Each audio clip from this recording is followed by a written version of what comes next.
ला ला ला ला ला ला ला ला ला।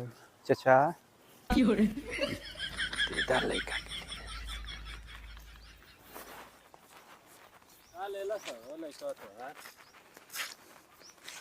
सुरती रहा हो सब आगे से सुरती देला तो तू पीछे से देतुआ।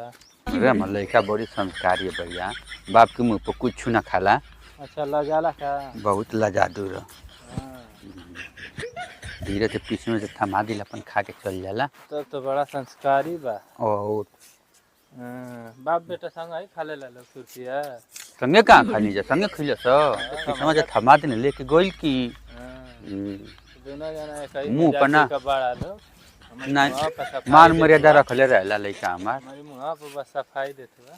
नहीं हमार लड़का मान मर्यादा रख देखला, धीरे से पीछे से थमा दिल लेके चल गइल।